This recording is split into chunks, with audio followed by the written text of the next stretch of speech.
The Absa Group has appointed former Reserve Bank Deputy Governor Daniel Mminele as its new Group Chief Executive. He takes over the role from the 15th of January 2020 as a permanent replacement to longtime CEO Maria Ramos, who retired in February last year.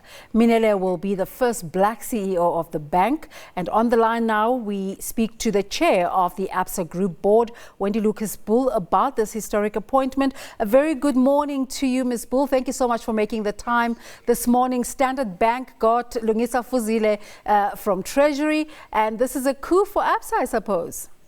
No, it's an absolute coup for Absa. Thank you very much for the opportunity to talk to you. And I'm absolutely delighted that we were able to secure Daniel for this role as Chief Executive of Absa at this time. I think he's going to be a great leader for Absa at this point in time. Just tell us what kind of value you expect to derive from his experience at the Reserve Bank. Well, obviously, what he brings to the role is a deep understanding of financial markets, not only South African financial markets, but also global financial markets. He also brings experience in terms of interaction with his fellow regulators across the continent. And obviously, we operate in 10 countries across the continent. So his knowledge of the regulatory environment across the continent is a great asset for us as well.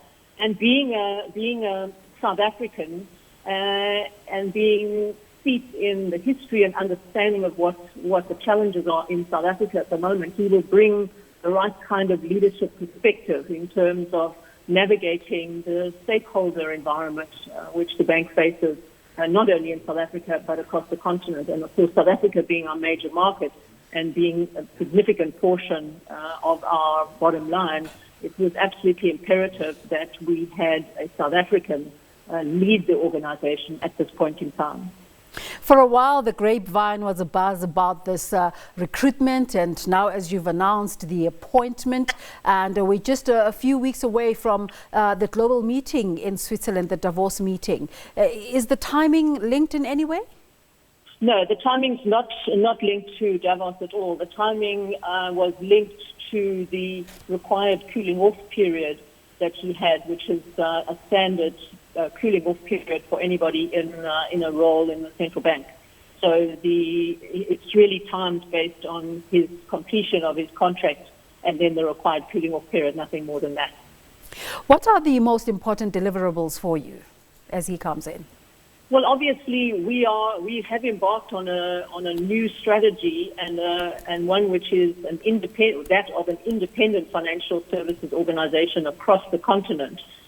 And that strategy is in implementation. So one of his first things that he has to do is assess for himself where Absa is in terms of implementation of that strategy and work with the executive in terms of how we can enhance the speed of delivery of that strategy.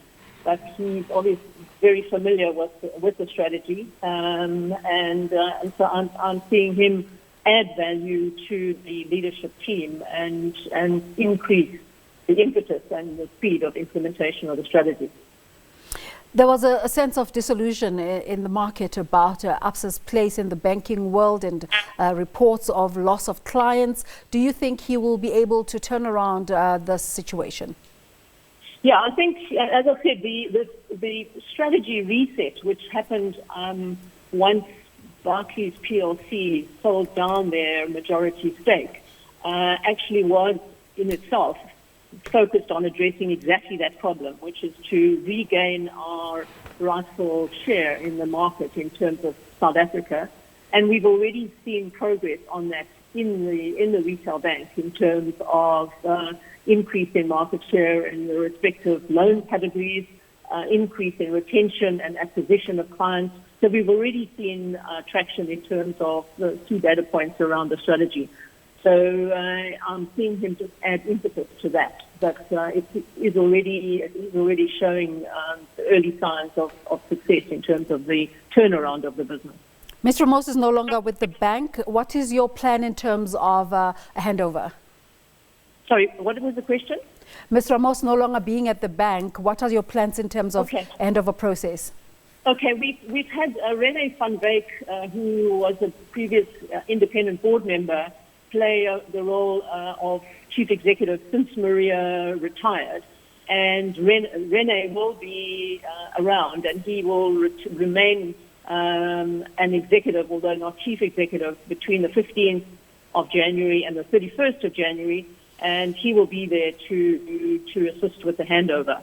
But obviously, all of the executive team are behind this appointment and are in support of, very much in support of this. So the whole executive team is there to assist Daniel in terms of getting up to speed as fast as possible. Just moving away from financials and looking at the sentimental value of this appointment, what does it mean for Absa and the country? I think having another major financial institution following on Standard Bank's current CEO role, I think having another major financial institution in the country with a really seasoned black executive is incredibly important and exciting. It's exciting for Absa, and I think it's good for the country too. Thank you so much for making the time to talk to us this morning. Pleasure. The chairperson of Absa, Ms. Wendy Lucas-Bull, there about that's very significant appointment. Former SARB Deputy Governor Daniel Mminele, now the Group Chief Executive of Absa.